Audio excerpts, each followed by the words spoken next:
Hola, ¿qué tal? Muy buenos días. Muchas gracias antes que nada por la invitación para estar en este 26º reunión anual de la Asociación de Educadores en Diabetes de la Universidad Autónoma de Nuevo León. La verdad es que es un gusto para mí estar acá. Siempre que me invitan para temas de salud mental y diabetes, pues me es un gusto estar. ¿Por qué? Porque hay una gran comorbilidad entre temas de síndromes metabólicos y enfermedad mental. ¿Por qué? Porque hay una gran bidireccionalidad en muchos aspectos, en los aspectos biológicos, en los aspectos conductuales, en los aspectos de calidad de vida. Entonces vamos a repasar el día de hoy en esta plática tempranera esta relación entre diabetes y salud mental. Yo como psiquiatra y psiquiatra de enlace, pues es donde trato de entender y trato de hacer esta revisión de lo que ocurre en los pacientes con diabetes desde el punto de vista de salud mental. Entonces vamos a empezar poniendo acá el contenido de la presentación. El motivo por el que lo presento es ese, ¿no? Además de agradecer a la doctora Erika Domínguez, por supuesto, por esta invitación, es la importancia que estos cursos y estas reuniones siempre tengan la inclusión de temas de salud mental. Si se aborda solamente al paciente con diabetes desde la parte de la alimentación, del cuidado físico, no va a ser suficiente para que le vaya bien. Entonces, ese es el motivo por el que lo presentamos hoy. Y bueno, vamos a hacer un poquito ahí un seguimiento, ¿no?, en la introducción a la diabetes y salud mental en medio de esta pandemia. Hablaremos un poquito sobre depresión, la epidemiología, fisiopatología, cómo hacemos diagnóstico de depresión y cómo damos tratamientos para la depresión. Hablaremos un poquito de las asociaciones de riesgo que existen y las complicaciones que puede haber entre diabetes y salud mental. Hablaremos no nada más de depresión en temas de salud mental, sino también hablaremos de otros diagnósticos psiquiátricos que también están presentes, como el trastorno por atracón, los trastornos de ansiedad.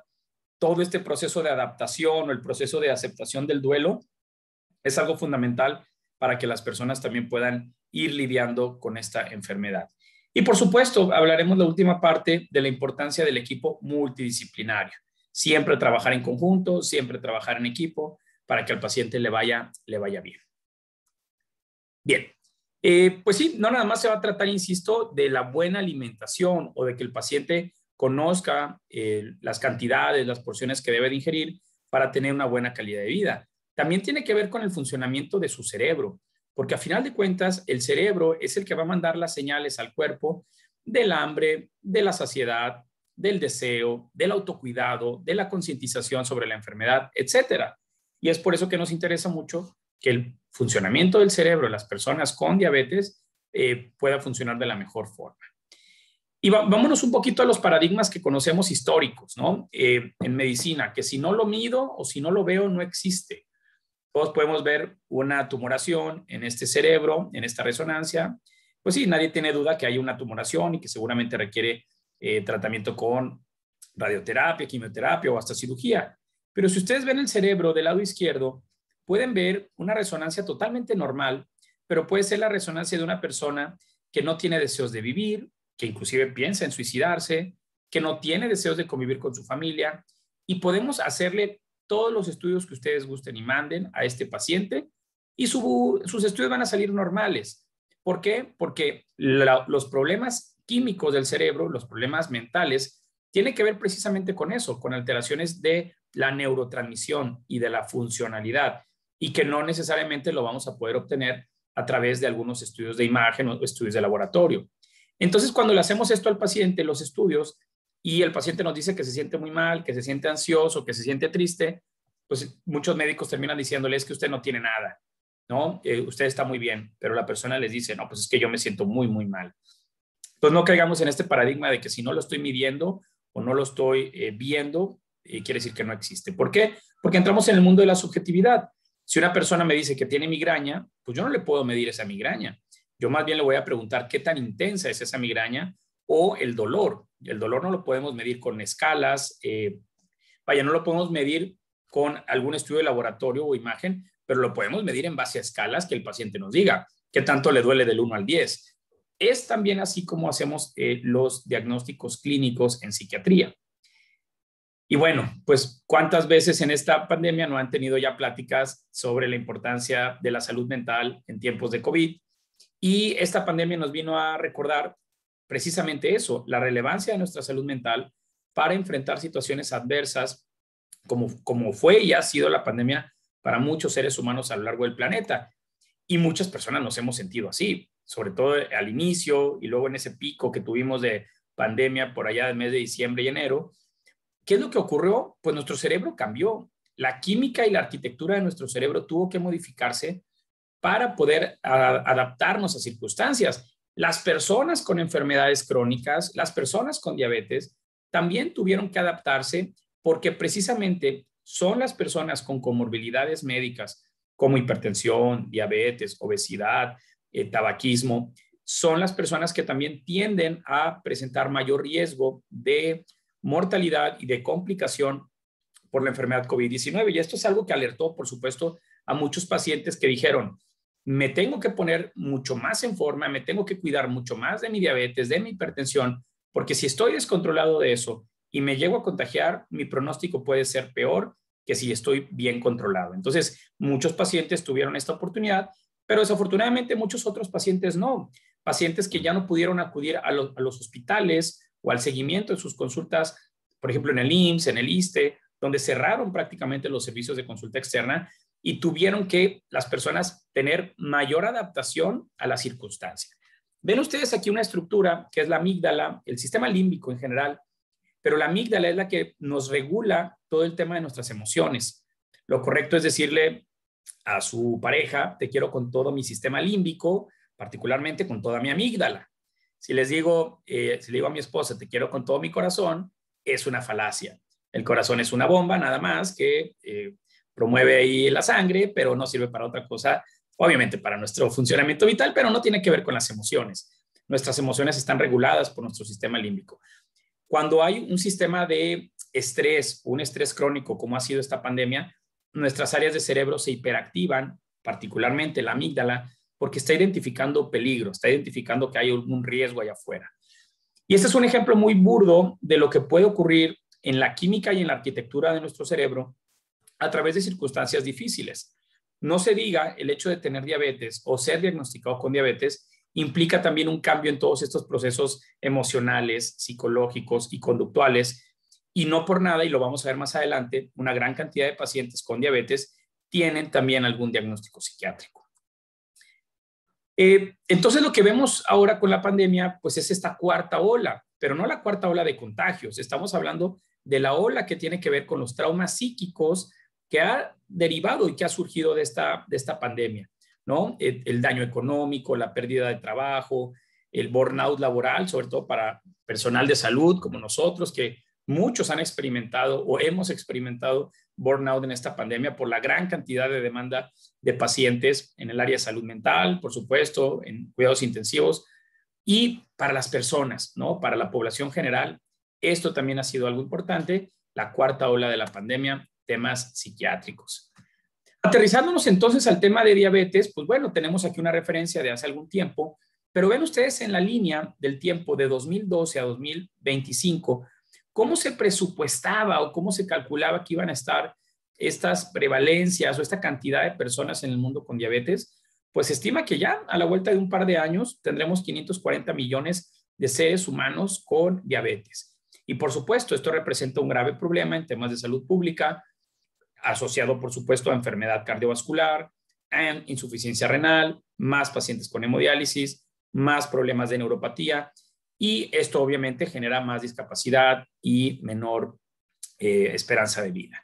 Hay países que no tienen tanto este problema. México es uno de los países que sí tiene una relevancia importante con temas de diabetes. Por ejemplo, en la encuesta nacional de salud, el ENSANUD del 2018, nos hablaba y nos ponían comparativos del 2012 al 2018 en mujeres y en hombres cómo estaban las tasas o las prevalencias de diabetes, ¿no? Por ejemplo, ese es el porcentaje de población de 20 años y más con diagnóstico médico previo de diabetes por sexo, ¿sale? Entonces, tenemos que a través del tiempo ha ido o se ha tenido un incremento ligero de la prevalencia de diabetes. En el 2012 las mujeres tenían un 9%, 9.7% de prevalencia de diabetes y en 2018 un 11.4%. Igual los hombres con un incremento de un 1 porcentual, pero un 1 porcentual representa millones, representa 1 millón, 1.5 millón de personas más en estos 6 años.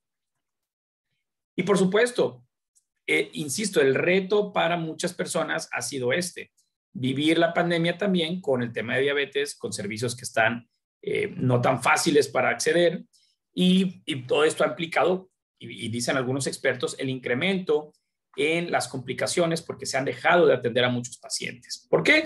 Porque vean ustedes también, comorbilidades médicas. 2 de cada 3 personas con diabetes tienen hipertensión arterial.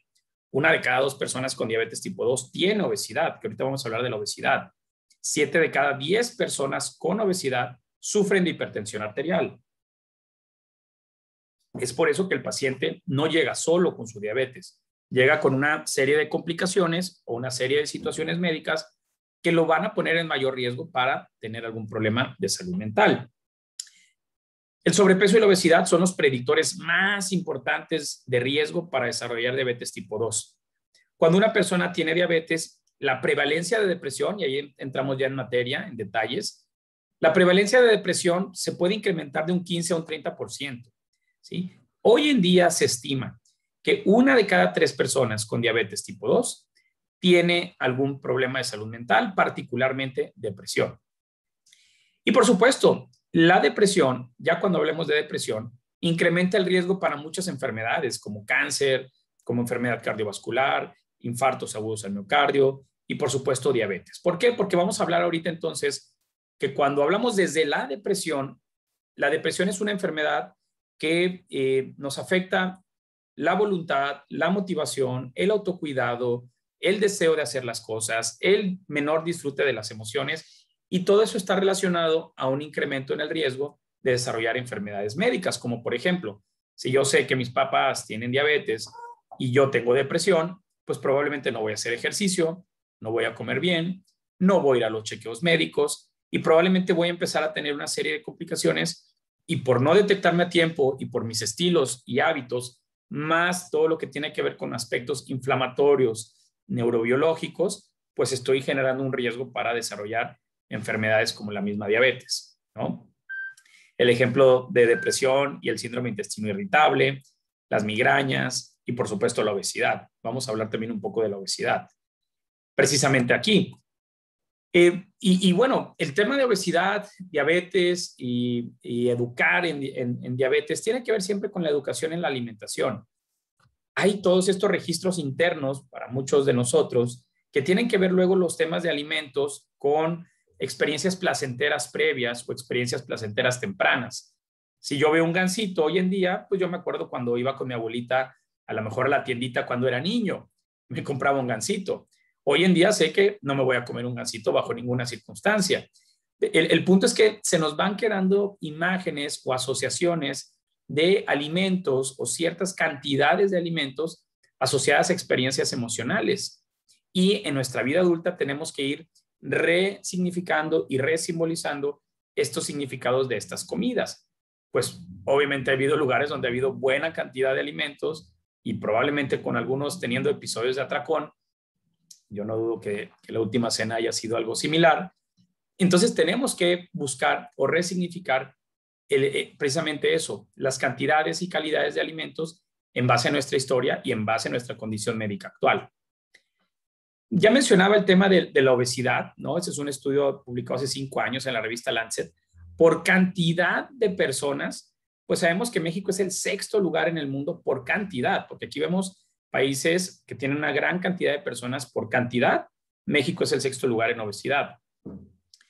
Y ya sabemos estas gráficas, ¿no? Que nos dice la OMS sobre normal, sobrepeso. Me decía un maestro que no hay obesidades mórbidas, más bien todas las obesidades son mórbidas. ¿Por qué? Porque todas las obesidades aumentan la morbilidad, ¿sale? Entonces, pero sabemos que lo tenemos que dividir en grado 1, grado 2 y grado 3.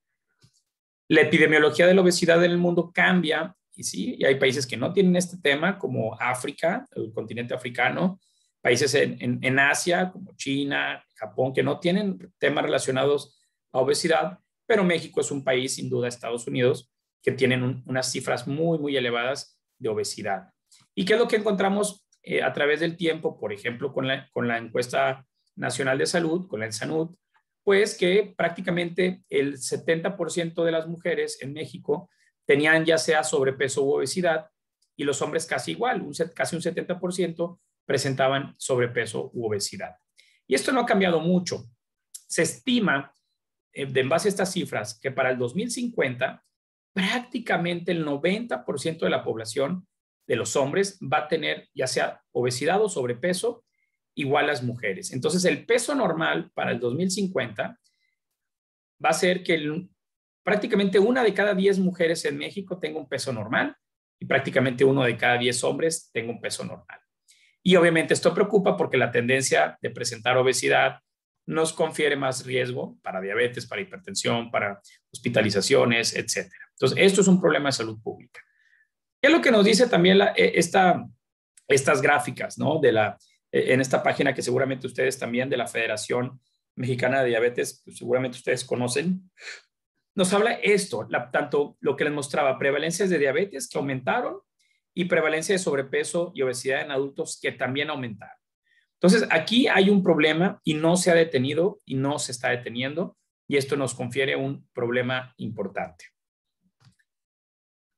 ¿Cuáles son las principales causas de mortalidad en el mundo? ¿Sí? Hasta antes de la pandemia, las principales causas de muerte en el mundo tenían que ver con enfermedad cardiovascular, con enfermedad renal, con la misma diabetes, ¿sí? Pero vean ustedes, por ejemplo, en México, primera causa, enfermedad cardiovascular, insuficiencia renal, que muy generado está también por el tema de diabetes, complicaciones mismas de la diabetes, cirrosis y violencia.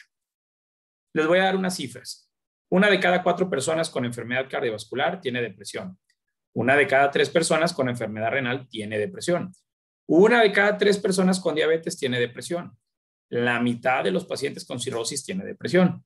Y ustedes pónganle el número que deseen cuando hablamos de violencia y depresión. Entonces, la depresión está insertada y está colocada en las principales enfermedades médicas que hoy en día tenemos. Si vemos también, y no menos importante, en países desarrollados, la cuarta causa de mortalidad en adultos es el suicidio. Y ahorita voy a hablar un poquito del suicidio. Esto hablo en general en adultos. Si nos vamos a separar en el grupo de edad de 15 a 30 años de edad, la segunda causa de muerte entre jóvenes de entre 15 y 30 años de edad es el suicidio, solamente por debajo de accidentes de tránsito. Entonces, imagínense, en las principales enfermedades médicas que hoy en día tenemos, está una gran prevalencia de enfermedades mentales, ¿sí? Y el suicidio es algo que también está aquejando a todo el mundo. Esta es una gráfica que nos habla sobre calidad de vida. Ustedes ven aquí varias enfermedades, ¿no? Y este es el score de calidad de vida. A mayor score, mejor calidad de vida. Si una persona tiene depresión, si una persona tiene 2 enfermedades, vamos a decir, diabetes e hipertensión, pues su calidad de vida puede estar en 70%, ¿no? Pero si tiene depresión y tiene 2 enfermedades o 2 comorbilidades médicas, vean ustedes cómo baja dramáticamente más que cualquier otra persona o cualquier otra condición médica, hablando de calidad de vida. Entonces, la depresión empeora calidad de vida de cualquier enfermedad. Estos datos son relevantes. Se acaba de publicar hace un año, ¿no? La comorbilidad médica con depresión. Es decir, vemos aquí abajo todas las enfermedades médicas más comunes y vamos a ver la prevalencia de la depresión. Por ejemplo, en los pacientes con cáncer, sabemos que de un 15 a un 30% vamos a encontrar depresión.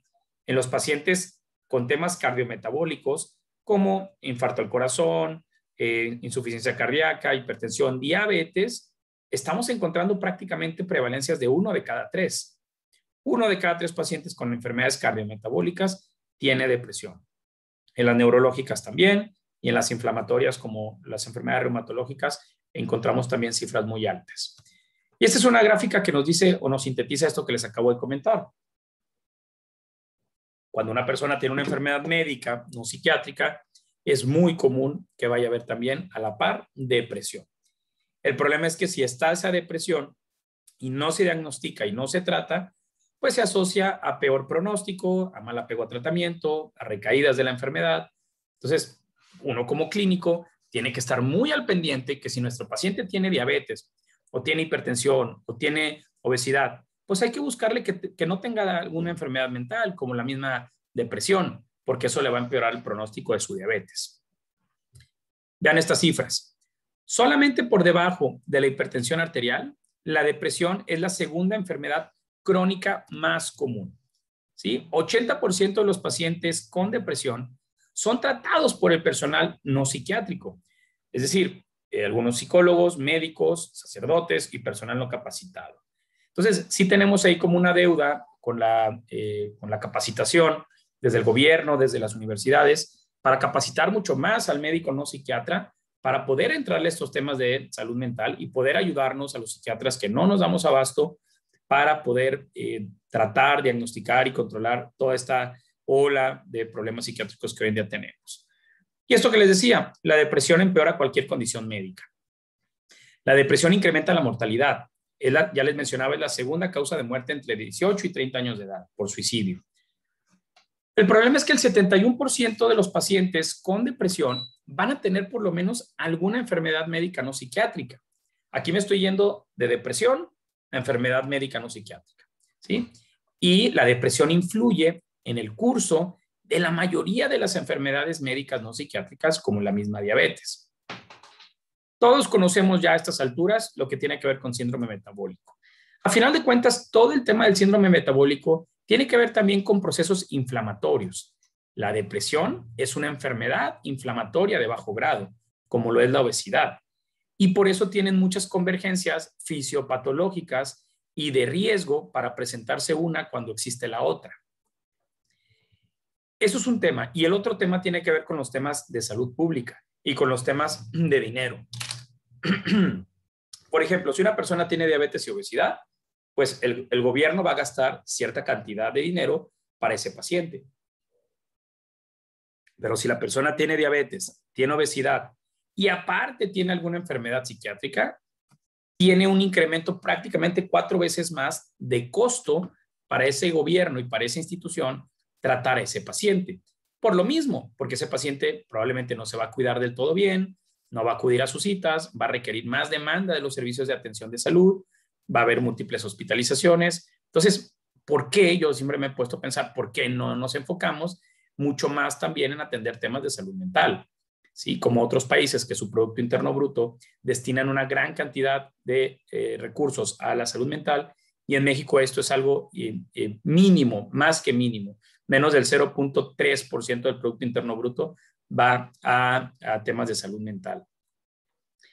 Y vean ustedes lo que representa también ahora los gastos con diabetes, ¿no? Este es un estudio que se publicó hace algunos años, ¿sí? En el 2013, sobre los costos en el manejo de la diabetes y sobre todo sus complicaciones, desde la retinopatía, enfermedad cardiovascular, nefropatía, neuropatía. Por ejemplo, hoy en día le cuesta más barato al gobierno, una institución, trasplantar a un paciente que mantener al paciente por años en hemodiálisis, por ejemplo. Entonces, tenemos que enfocarnos más en programas de trasplantes, por ejemplo, ¿no? Porque entonces sí, representa un costo importante y más sabiendo que estamos viendo una generación de niños y adolescentes con obesidad, que van a ser adultos con diabetes, que van a ser adultos hipertensos y que van a requerir en algún momento pues más atención por todas las complicaciones que tendrán. En el 2012 existían en México 20 millones de personas mayores a 50 años con diabetes. Casi el 20% habían sido diagnosticados entre el 2001 y 2003. Las proyecciones del 2012 al 2050, de acuerdo a este estudio publicado hace 4 años, es un aumento de prácticamente al 34% en un incremento. Esto quiere decir que si hoy en día sí hacemos intervenciones eficaces, podemos bajar un poquito esta prevalencia o este incremento del 34%, la podemos bajar al 28% de personas con diabetes, comparado que si no hacemos nada, ¿sí? Si no hacemos nada, se va a ir incrementando cada vez más. Y cada año en el 2020, ¿sí? Ya a partir del año pasado, y lo vimos en la ENSANUD, habrá 1.6 millones de casos nuevos cada año. Y estas son las estimaciones. si hacemos buenas intervenciones, ¿sí? Y que ese es el objetivo, hacer buena intervención, y que muchas veces también con esto de los alimentos y los sellos en los alimentos, se espera que vamos a ver una tendencia de disminución, pero si no hacemos nada, se nos va a seguir incrementando. Una de cada 2 personas va a ocupar va a ocupar algún servicio de salud mental a lo largo de su vida, ¿sí? O alguna atención por parte de salud mental a lo largo de su vida. 50% de las enfermedades mentales en adolescentes en el mundo surgen antes de los 14 años. Y ahí el tema de psicólogos infantiles y psiquiatras infantiles es hoy en día fundamental y realmente hay muy pocos. La depresión es ocupa el tercer lugar en las enfermedades más comunes en la población. ¿Sí? Ya les mencionaba lo del suicidio. 800,000 personas mueren mundialmente por esta causa, por suicidio. Se acaba de publicar un artículo donde nos dice que 1 de cada 100 personas en el 2020 muere por suicidio, ¿sí? Por múltiples factores, principalmente depresión, abuso de sustancias, y que cada 40 segundos una persona se suicida en el mundo. Somos muy poquitos psiquiatras, ¿sí? Más o menos para el 2016 habíamos casi 4,400, ahorita se estima que somos como 5,500. En Nuevo León somos alrededor de 350 psiquiatras, somos muy pocos para nuestra población de casi 5 millones de habitantes. Entonces, necesitamos seguir capacitando al médico, no psiquiatra, ¿sí?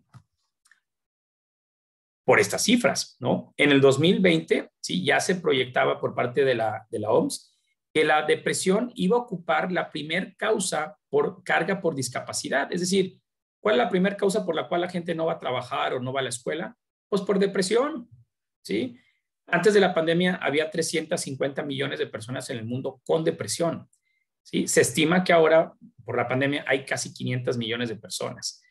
De hecho, si ustedes vieron las cifras de prevalencias de diabetes en el mundo, pues más o menos andamos igual, ¿sí? Había más o menos para el 2015 casi 400 millones de personas con diabetes en el mundo y se estima que en el 2025 habrá 500 millones, igual con depresión, 500 millones. El problema es que sí se incrementó la prevalencia de depresión en la pandemia. Este es un estudio en Estados Unidos publicado el año pasado, donde nos habla de la prevalencia de depresión antes y durante la pandemia. Y lo que vemos aquí es que pacientes con depresión que tenían depresión leve, ahora hay más personas con depresión leve, ahora hay más personas con depresión moderada, ahora hay más personas con depresión severa y hay ahora menos personas sin depresión. ¿Qué es lo que nos dice? Es decir, hay más personas ahora con depresión. Lo que nos dice esto es que esto está a la orden del día y aquel paciente que tenga enfermedades médicas como la diabetes tiene mayor riesgo de complicación por COVID y si aparte tiene un tema de salud mental, su pronóstico también puede ser más complicado. Hay organizaciones mundiales como la diabetesanddepression.org que ellos se encargan de difundir todo el tema de salud mental relacionado a la diabetes. Esto está auspiciado por la Organización Mundial de la Salud y nos ponen en una de las páginas datos muy contundentes.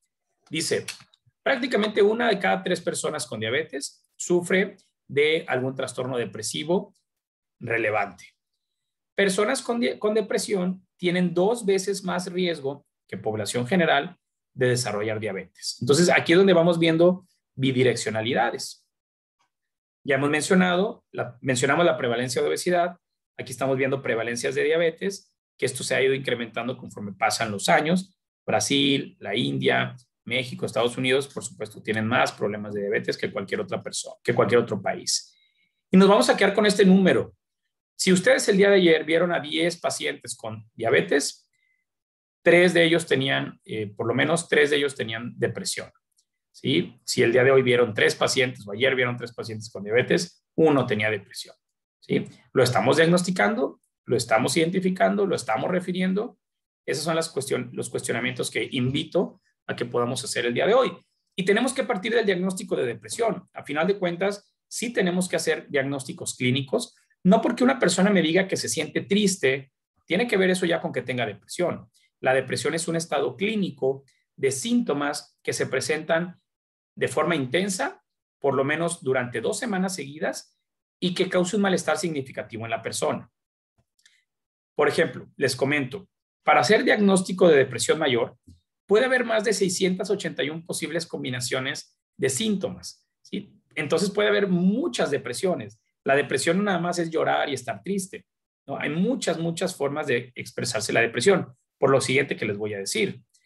Para hacer diagnóstico de depresión tenemos que tener en la persona un estado de ánimo bajo o deprimido la mayor parte del tiempo, una disminución importante en el interés o placer en la mayor parte del día, cambios en el peso corporal, ya sea haber bajado o haber subido de peso, dormir mucho o dormir poco, tener agitación o retraso psicomotor, es decir, andar muy inquieto y no puedo dejar de moverme o no me quiero mover, fatiga o pérdida de energía casi todos los días, sentimiento de inutilidad o culpa excesiva, disminución en la capacidad para concentrarse o tomar decisiones, que eso es muy común, pensamiento recurrente de muerte o ideas suicidas.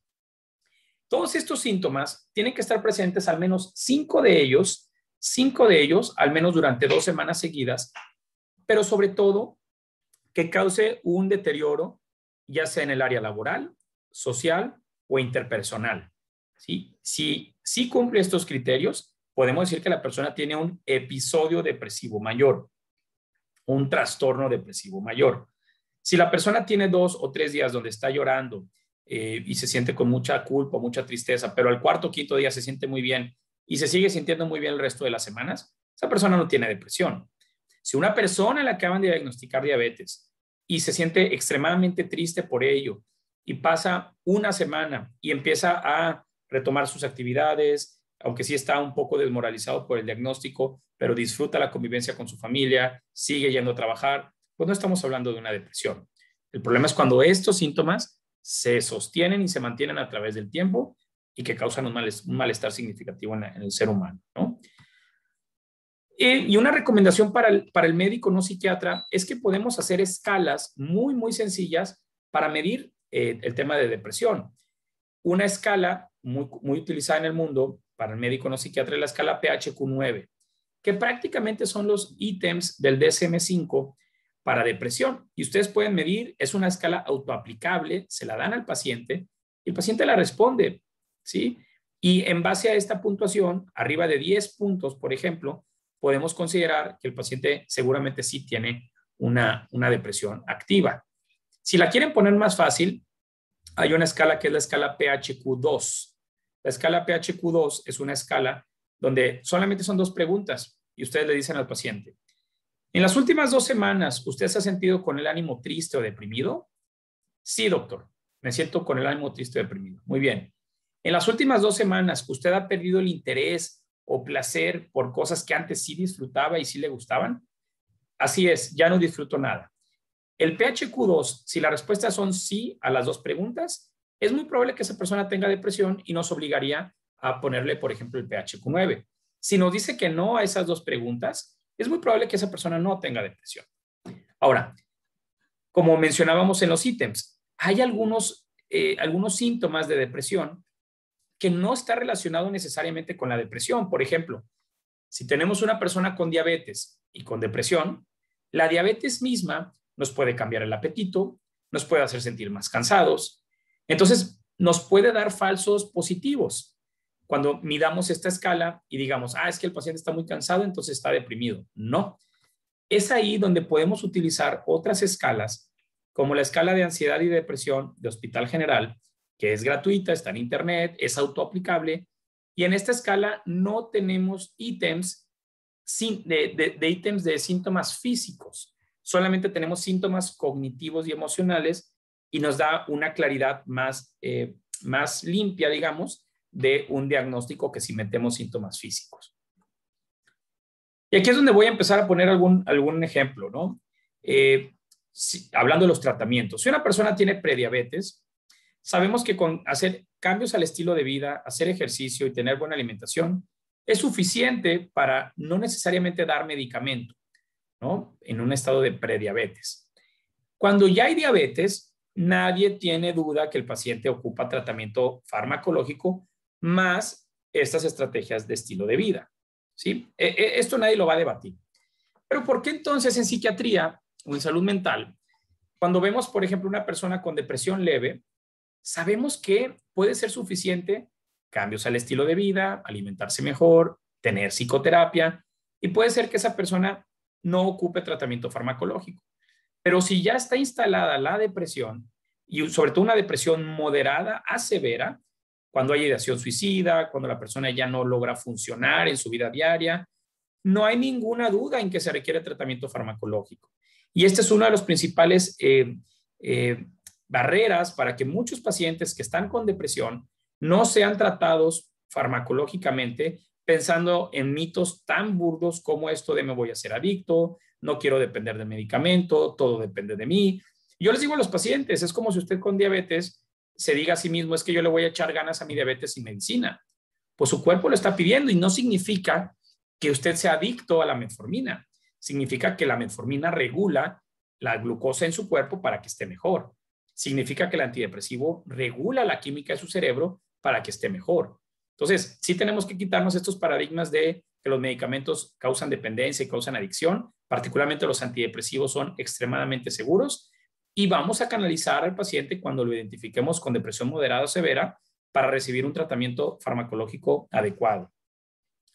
Y no me voy a clavar en estos temas porque son pues sí está muy clavado, pero está bien interesante, que todo deriva de la hipótesis del estrés, ¿sí? Y que tanto la diabetes como la depresión, pues son enfermedades inflamatorias. Estos modelos de estrés, ¿sí? Los obtuvieron de pacientes, por ejemplo, en cuidados intensivos con sepsis, donde estudiaron todo el tema de cascada inflamatoria, las interleucinas, el cortisol, cambios a nivel del BNDF, aumento de la hormona liberadora de corticotropina.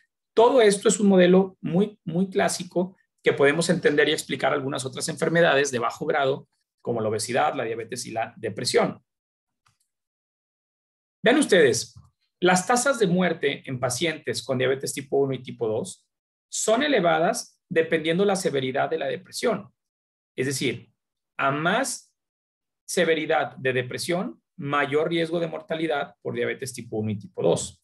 ¿Por qué? Porque esto también se asocia a mala adherencia a tratamiento, mala dieta y representa más costos, ¿no? El riesgo de desarrollar diabetes en personas con depresión es prácticamente del 60%. El riesgo de desarrollar diabetes en personas con depresión. Un mucho menor, el riesgo de desarrollar depresión en personas con diabetes es del 15%. Pero ahí están los riesgos, ¿no? Y vean ustedes esta bidireccionalidad. Una persona que tenga depresión a diabetes lo va a desarrollar porque pueda tener malas conductas o conductas de riesgo maladaptativas, como fumar, ser sedentario, tener obesidad, y que involucran luego muchos factores. La depresión nos lleva a hipercortisolemia, factores inflamatorios, resistencia a la insulina, y que conforme pase el tiempo puede venir este tema de diabetes, ¿no? Que luego cuando escuchamos esto de me dio diabetes por un susto, eso es algo bien común en nuestro país, ¿no? Pues no está tan alejado de la realidad fisiopatológica, porque si una persona constantemente está bajo estrés y constantemente está bajo ansiedad, va incrementándose precisamente estos niveles de inflamación, esta resistencia a la insulina, y en algún momento puede dar ese brinco precisamente a la diabetes. Entonces, no está tan descabellado esto, hablando de modelos biológicos de estrés crónico, ¿no? De diabetes a depresión es diferente porque aquí hablamos de que la diabetes puede generar pues muchos síntomas físicos, complicaciones mismas, que nos merma la calidad de vida, que puede haber disfunción en varias áreas de la vida, como la disfunción sexual, las alteraciones visuales, cambios vasculares cerebrales, y nos puede meter en temas de depresión. Es interesantísimo que, por ejemplo, hablando de marcador inflamatorio y riesgo de desarrollar diabetes tipo 2, hoy en día tenemos estos dos marcadores. La interleucina 6 es un marcador inflamatorio y la proteína C reactiva, que esto lo utilizan mucho los reumatólogos para medir inflamación en varias enfermedades, pero el tener elevado proteína C reactiva e interleucina 6 es un predictor de riesgo, es un marcador inflamatorio de riesgo para diabetes tipo 2. Pero si vemos ahora un metaanálisis también de marcadores inflamatorios para riesgo de depresión, pues vemos también ahí la interleucina 6. Y otro marcador inflamatorio es el factor de necrosis tumoral. ¿Qué es lo que estoy diciendo con esto? Que convergen, que tanto hay inflamación con diabetes y hay inflamación en depresión, y si tienen ambas, la inflamación es mayor y el problema clínico es más complicado. Aquí hay un estudio interesante sobre depresión y diabetes en pacientes adultos con diabetes tipo 2. Prácticamente 2.500 adultos con diabetes en más de 50 centros de diabetes allá en Australia. Y vean ustedes lo que encontraron, el mágico número de casi 30%. 1 de cada 3 de estos pacientes tenía depresión. Y aquellos pacientes que tenían depresión tenían más posibilidades de no seguir recomendaciones de la dieta, era más probable que fumaran, era más probable que tuvieran olvidos de medicamentos y aumentaba en la medida que se presentaban aumentos en las escalas de depresión. Es decir, a más severo la depresión, más posibilidad de tener todo esto que está marcado en rojo. Y el estrés por tener diabetes también se asoció a un valor elevado de hemoglobinas glucosiladas. Esta gráfica es muy sencilla. Vemos simplemente aquí la bidireccionalidad de diabetes tipo 2 a depresión y de depresión a diabetes tipo 2, por lo que viene acá. Que ahorita vamos a hablar del tema de los antidepresivos, ¿no? Todo esto está relacionado. Y claro, cuando hablamos también del tema de obesidad, pues también es otro gran tema, porque no tiene que ver solamente que el paciente no coma. Y a veces yo no entiendo cómo hay médicos que hoy en día dicen, es que usted quiere seguir aumentando de peso, solamente deje de comer. No se trata de solamente dejar de comer, se trata de señalizaciones y cambios neuroendocrinos que modulan el tema de saciedad, de apetito, y que tiene una gran complejidad neurohormonal, que es pedirle al paciente que no coma es totalmente insuficiente. Y hay mucha alteración neurobiológica, neuroendocrinológica, por eso tenemos que abordarlo también desde aspectos no nada más psicológicos, cognitivos, educativos, sino también farmacológicos, ¿no? Y ese es uno de los grandes problemas también con la obesidad. Este es un estudio clásico en el 2010, donde nos decía que el riesgo de que una persona con obesidad desarrolle depresión es de 55%, prácticamente un volado. Y de depresión a obesidad, más ese riesgo, es decir, casi un 58%. O sea, prácticamente lancen un volado si tiene usted depresión para desarrollar o no obesidad, o lance una moneda teniendo obesidad para ver si va a desarrollar o no depresión. Son asociaciones muy altas de un riesgo muy importante. Un estudio que fue como muy polémico, pero al final de cuentas pues, fue tomado de una encuesta nacional de epidemiología, algo así como la ENSANUD, pero allá en Estados Unidos. Lo que encontraron es que los pacientes que tenían a mayor peso, mayor prevalencia de enfermedades psiquiátricas. No estoy diciendo que si una persona tiene obesidad, tiene enfermedad psiquiátrica por default. Digo, de acuerdo a este estudio de casi 42,000 personas, que entre mayor era el índice de masa corporal, mayor la prevalencia de enfermedades psiquiátricas, ¿sí? Y pareciera ser que el tener sobrepeso, eso está interesante, el tener sobrepeso protegía para algunas enfermedades más que aquellos con peso normal. Eso no lo podemos explicar claramente, pero pues por ahí salió esto en este estudio. Pero de obesidad y obesidad extrema, mucho más que población general, los diagnósticos psiquiátricos. Esto lo he venido diciendo a lo largo de la charla. La depresión empeora el curso de todos los padecimientos crónicos, aumenta 3 veces más el riesgo, el tener depresión, de que la persona tenga mala adherencia a los tratamientos, más riesgo para fumar, más sedentarismo y mala calidad en su dieta. Y hablando de dieta, pues también sabemos que dietas o alimentaciones de este tipo, con altas cantidades de temas inflamatorios, pues tiene que ver luego también con el cómo procesamos nuestros neuroquímicos. Hoy por hoy sabemos, y yo lo digo siempre con mis pacientes que vienen a consulta por depresión, parte del tratamiento para su depresión va a tener que ser el mejorar su alimentación. ¿Qué tipo de alimentación, doctor? Dieta mediterránea, frutos secos, cosas verdes, salmón, pescado, aceite de oliva. Quitarnos todo este tema de grasas saturadas ayuda a mejorar la química del cerebro y, por supuesto, a modular y mejorar su diabetes. ¿Qué pasa entonces con la depresión y ahora el riesgo de mortalidad en personas con diabetes? Está aumentado, ¿sí? La depresión aumenta el riesgo de enfermedad cardiovascular, pero la depresión también incrementa el riesgo de mortalidad en personas con diabetes. Y vean ustedes, por ejemplo, esta gráfica donde dicen, si usted no tiene depresión y no tiene diabetes, pues no tiene ni mayor ni menor riesgo de morir que población general, obviamente, porque esta es población general. Si usted no tiene diabetes, pero sí tiene depresión, el incremento del riesgo de mortalidad por cualquier causa se incrementa un poco. Si usted tiene diabetes y no tiene depresión, pues su riesgo incrementa 2 veces más. Pero si usted tiene diabetes y tiene depresión, tiene prácticamente 3.5 veces más riesgo de mortalidad que población general. Entonces, vean ustedes cómo eleva dramáticamente el riesgo de mortalidad cuando le metemos el factor depresión. A ver, vamos a entrar en estos últimos 10 minutos a otros diagnósticos que también son muy comunes dentro de la diabetes, como los trastornos de ansiedad, ¿sí? Tenemos que considerar que la ansiedad en sí puede ser algo normal para los seres humanos. La ansiedad nos ayuda a adaptarnos a circunstancias difíciles, a ajustar nuestros procesos de adaptación, y no todo lo que la persona nos diga que se siente ansioso tiene un trastorno de ansiedad. Por eso tenemos que hacer diagnósticos diferenciales con esto que se le llaman reacciones de ajuste.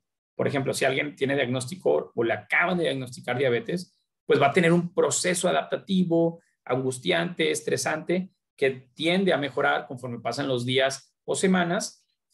Y si esto se posterga y la persona no logra aceptar la enfermedad y no logra tener adecuadas estrategias de afrontamiento, probablemente estamos hablando ya ahí de un trastorno maladaptativo, ¿sí? Tras el diagnóstico de diabetes, o pacientes que francamente tengan trastornos de pánico, ansiedad generalizada, u otra cosa bien común.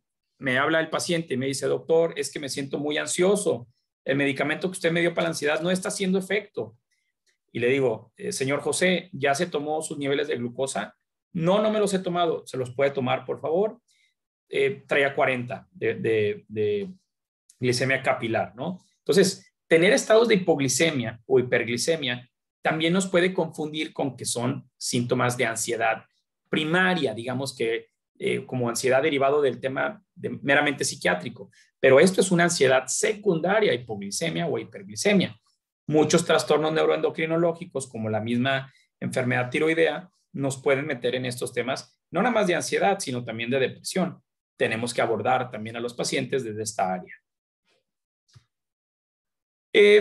Hay una postura bien interesante hablando del síndrome metabólico afectivo. Esta es una propuesta del doctor Roger McIntyre, que está allá en Canadá, y que nos dice, a ver, si ya sabemos que gran cantidad de los pacientes con síndrome metabólico van a tener también temas emocionales, pues probablemente aquí estamos hablando de algo convergente, y toda la evidencia que hemos dicho hasta el día de hoy pareciera ser que por ahí va. Presentar un mayor índice de masa corporal es un predictor de mala respuesta a tratamiento antidepresivo. Eso lo sabemos. Tener depresión en personas que buscan bajar de peso es un predictor poco favorable, ¿no?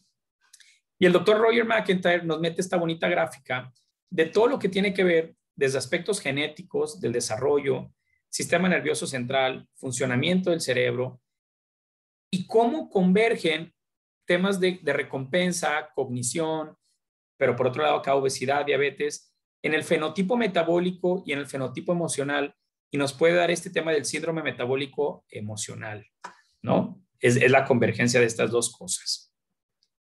Síndrome metabólico afectivo. ¿Qué tenemos también que tomar en cuenta cuando vemos a un paciente, además de descartarle temas psiquiátricos? Pues ver su contexto social, en dónde vive, con quién vive, quién le prepara la comida, cómo fue su crianza, cómo obtiene sus recursos económicos para alimentarse, cuáles son los recursos para poder recibir un tratamiento para su diabetes, tiene seguimiento por parte de su médico general. Toda esta cultura y todo este contexto psicosocial son fundamentales para conocer la historia del paciente y poder ayudarle. Esta es una fotografía clásica, ¿no? De la comida para una semana en esta familia mexicana en la Ciudad de México, pues una chulada, ¿no? Todos los refrescos acá, ¿sí? Los panecitos, o sea, comida que en general, los jugos Jumex, no sé si acá son las cheves, creo que son las cheves, ¿no? La comida para una semana, ¿no? Y vemos ahí a los niños con obesidad, ¿no? Entonces, todo esto importa mucho y tenemos que reeducar a las nuevas generaciones del cómo comer mejor. Mencionaba hace ratito lo que tenía que ver con negación de la enfermedad. Tenemos que darle tiempo a los pacientes para que acepten su enfermedad, para que acepten que esto a veces ya no hay reversa con el tema de la diabetes, pero saber y decirles que si tienen un adecuado apego a sus tratamientos, la buena dieta, pueden tener una muy, muy buena calidad de vida. Muchas personas con diabetes tipo 2 y se les hace el diagnóstico, pueden tener reacciones tan negativas y tan catastróficas derivado también de su historia de vida. Doctor, es que a mi papá le diagnosticaron diabetes y terminó en hemodiálisis y en amputación. O mi mamá terminó con amputación y terminó con dificultad para la visión y al final no podía ver nada. Entonces, ahí tenemos que como replantearle al paciente que depende mucho de él lo que él haga con su enfermedad para ver cómo le va a ir. Porque seguramente su papá o su mamá no tuvieron el adecuado cuidado o eran otros tiempos de medicamentos que ahorita sí podría ser muy distinto. Entonces, sí tenemos que hacer como ese abordaje de la historia de vida del paciente. Un diagnóstico del que casi no hablamos mucho en congresos o en pláticas, pero es muy común, es el diagnóstico del trastorno por atracón. Les voy a decir rápidamente qué es esto. Es la ingesta de una cantidad alta de comida en un periodo corto de tiempo, donde al hacerlo perdemos el control al realizarlo. Es una ingesta rápida, a pesar de no tener hambre. Y las personas dejan de comer cuando se sienten físicamente llenos. Usualmente lo realizan solos. El problema, a diferencia de la bulimia, es que la persona no tiene ninguna conducta compensatoria como el vómito o el laxarse, sino simplemente se siente muy culpable y se siente muy, muy mal de haberlo hecho, pero lo hace. Este diagnóstico tiene por lo menos que ser una vez a la semana, por lo menos durante los últimos 3 meses. El DSM-4 requería 2 episodios por semana por 6 meses, es decir, un diagnóstico más laxo. Ahora es un episodio una vez a la semana, por lo menos durante 3 meses con estas características y estamos hablando ahí ya de un trastorno por atracón. No hay conducta compensatoria, el paciente no se pone a hacer ejercicio, no vomita, sino se siente muy mal y los tenemos en una leve, moderado, severo. Tengo pacientes que inclusive tienen episodios de atracón de hasta 13 episodios por semana, se comen frascos de Nutella y cosas así muy, muy complicadas y obviamente esto se asocia pues a obesidad y se asocia a diabetes. Por eso toco este tema, porque también hay que buscar, sobre todo el paciente con diabetes tipo 1, que tiene más riesgo de desarrollar trastornos de alimentación que el diabetes tipo 2, porque empiezan a edades más tempranas, ¿sí? Trastorno por atracón es más frecuente en mujeres que en hombres y lo vamos a ver, vean ustedes esta cifra, del 5 al 30% en pacientes con obesidad. Y aquí está el punto donde tenemos que buscar este diagnóstico para ver si la obesidad está relacionada también a trastorno por atracón, ¿sí? ¿Dónde lo vamos a ver muy seguido? En pacientes que buscan cirugías bariátricas, ¿sí? Cirugías para bajar de peso, ¿no? Las cirugías de bypass gástrico, manga gástrica, o pacientes que acuden a la consulta y dicen, yo vengo a consultar porque quiero bajar de peso. Busquemos intencionadamente el trastorno por atracón. Me voy a ir un poquito más rápido. Bueno, este diagnóstico empieza más o menos a los 23, 24 años. En la vida adulta pues va a haber depresión, obesidad y abuso de sustancias, puede haber. En México no tenemos grandes datos, pero se estima que alrededor de más o menos 1.5, 2% de la población tenga trastorno por atracón, que no son poquitos, estamos hablando de 2 millones de mexicanos, y que esto se asocia, insisto, a obesidad, mayor índice de masa corporal, y los pacientes buscan cirugías bariátricas. O sea, hay que identificar a estos pacientes. En la parte farmacológica, ya para acabar, los tratamientos farmacológicos son buenos, son seguros. Si el paciente tiene depresión, tenemos que, sobre todo cuando es moderada o grave, vamos a empezar a darle un antidepresivo, vamos a ofrecerle psicoterapia. Un antidepresivo nunca lo debemos de dar por menos de 9 meses. Los tratamientos para la depresión por lo menos deben de durar de 9 meses a 1 año. Eso es una práctica muy común de muchos médicos, no psiquiatras, que lo dan 1, 2 o 3 meses. Eso no funciona, porque si lo dan así, el paciente va a recaer invariablemente. Benzodiazepinas como alprazolam, lorazepam, hay que darlas por poco tiempo, no podemos darla por mucho tiempo, que es mucho tiempo, 2, 3 meses y para afuera. Hay que dar psicoterapia, hay que ayudar al paciente en la terapia psicológica. Tenemos un gran metaanálisis publicado hace 3 años, sobre la eficacia de los antidepresivos. Hoy por hoy sabemos que los antidepresivos son más eficaces que el placebo. no hay ninguna duda que funcionan. Lo que va a derivar o lo que va a decidir que el paciente tome o no un antidepresivo tiene que ver por sus efectos adversos, ¿sí? O si el paciente lo va a aumentar más o menos de peso. Por ejemplo, vemos aquí algunos antidepresivos que son antidepresivos que aumentan más de peso al paciente. Si tengo un paciente con diabetes y con obesidad, no le voy a dar mirtazapina, no le voy a dar amitriptilina, porque sé que lo voy a poner con mayor obesidad y mayor diabetes. Entonces, tengo que utilizar antidepresivos que no me metan en ese problema del peso. Hay que hacer intervenciones no farmacológicas, no nada más tiene que ver con que el paciente mejore su estado de ánimo en ese tema de diabetes, sino ayudarlo a que se apegue a la dieta, ayudarlo a que se apegue al tratamiento farmacológico, que conozca la enfermedad, que conozca la diabetes, y entre más sepa de la diabetes, mejor para su padecimiento, motivar al paciente a realizar actividad física y siempre estar al pendiente de su salud física y mental. En el Instituto Nacional de Nutrición, allá en México, en Salvador Subirán, que fue donde me formé en psiquiatría de enlace, apenas cuando venía de regreso a Monterrey, se creó y se formó este instituto del CAIPADI, el Centro de Atención Integral para el Paciente con Diabetes. Este es un modelo que en nuestra práctica profesional deberíamos de tener siempre en mente. El paciente llega a las 7 de la mañana, le hacen exámenes de laboratorio, tiene la consulta con el nutriólogo, el educador en diabetes, el psicólogo, el psiquiatra, el rehabilitador físico, el dentista, el endocrinólogo, por supuesto, el oftalmólogo, y el paciente sale a las 2 de la tarde con 10 intervenciones de especialistas, véngase en 5 o 6 meses, y los pacientes los traen al puro centavo. Pacientes que inician su padecimiento por diabetes. Ese modelo integral es el importante, y han hecho mucha infografía como esto de la actividad física, que sin duda tenemos que compartir a nuestros pacientes el tema de hacer actividad física, de caminar, de moverse, de no ser sedentarios, que no es lo mismo tener actividad física que hacer ejercicio. Caminar al menos 10,000 pasos al día es actividad física. Realizar 250 minutos a la semana es hacer ejercicio.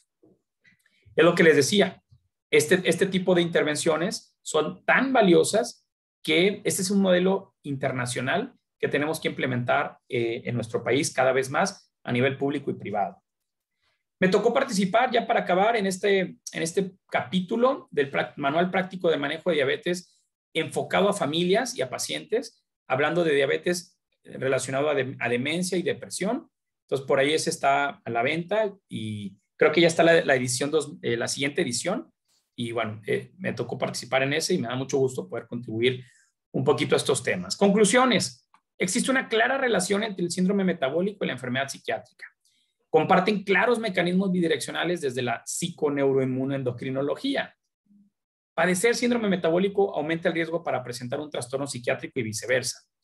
Detección oportuna y sistemática de la depresión en el paciente con diabetes. Quédense mucho con ese mensaje, con estas escalas que son fáciles de aplicar. La comorbilidad aumentará los malos apegos a tratamiento, peores pronósticos, mayor mortalidad, mayor costo. Y esto sin duda es un reto actual mundial en salud pública. Por su atención, muchas gracias. Yo quedo a sus órdenes y bueno, esperamos vernos pronto. Muchas gracias por su atención. Les comparto mis datos y muchas gracias.